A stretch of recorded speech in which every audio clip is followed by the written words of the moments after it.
Hello everyone.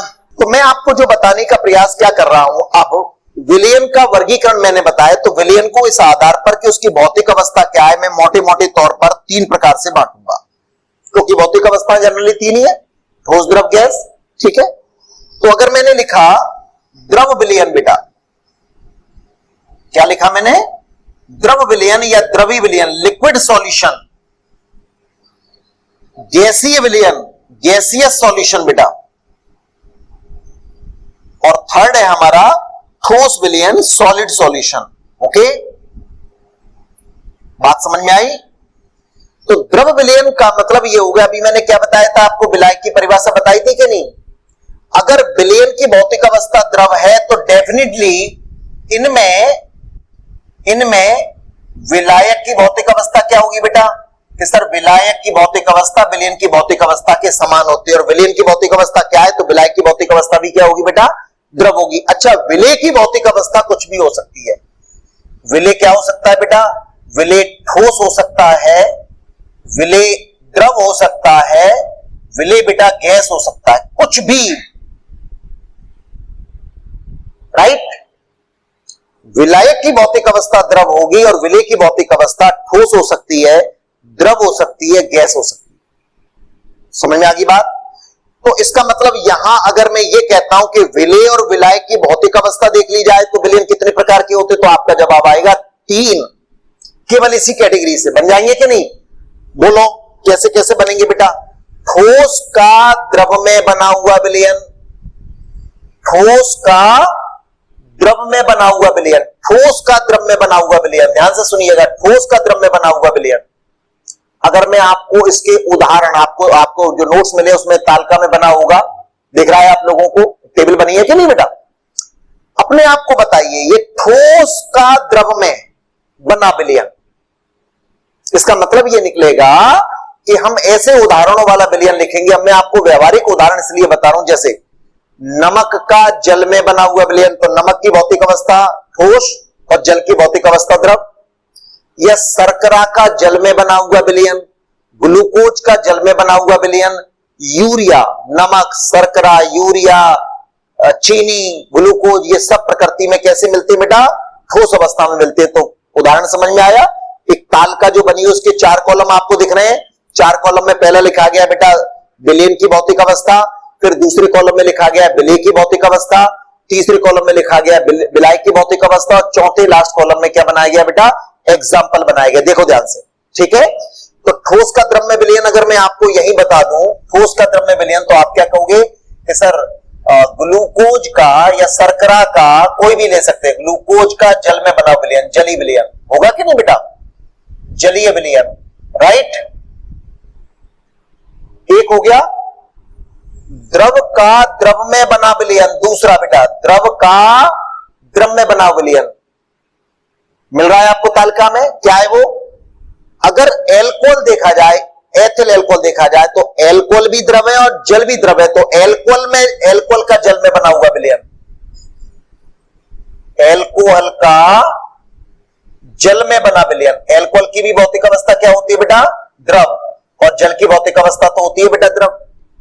तो ठोस का द्रव में बना हुआ विलयन हो गया, द्रव का द्रव में बना हुआ विलयन हो गया, और चौथा जो मैं आपको बता रहा हूं वो क्या है बेटा, गैस का द्रव में बना हुआ विलयन,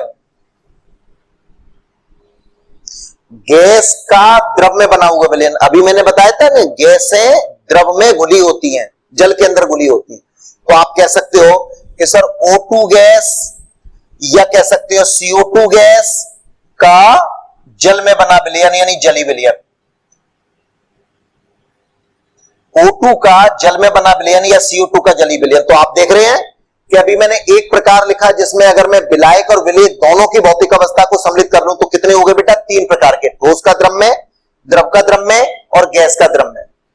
ओके, गैसीय विलयन आप किसको नाम दोगे बताइए? अब तो जवाब आपका मिल जाना चाहिए कि सर गैसीय वह विलयन होगा जिसमें विलायक क्या होगा, बोलिए बेटा, विलायक क्या होगा बताइए? कि सर विलायक की भौतिक अवस्था तो होगी गैस, होगी कि नहीं?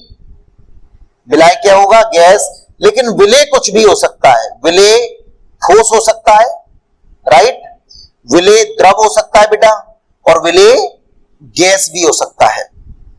अब हम इनके एग्जाम्पल पर विचार करेंगे जो आपकी तालिका में बने गए, और मैं आपको इसके अलावा भी कई उदाहरण बता रहा हूं।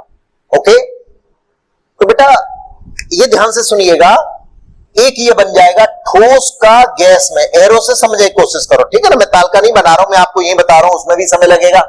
आप देख रहे हैं, आप बनी हुई तो ऑलरेडी है ही आपको।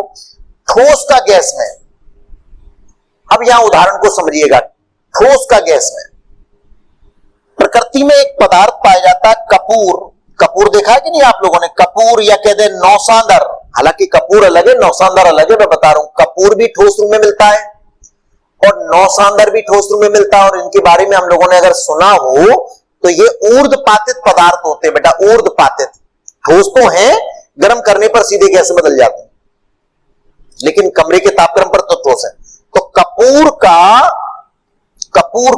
की भौतिक अवस्था क्या? ठोस। कपूर का N2 गैस में बना विलयन, N2 गैस में, समझ रहे हैं आप?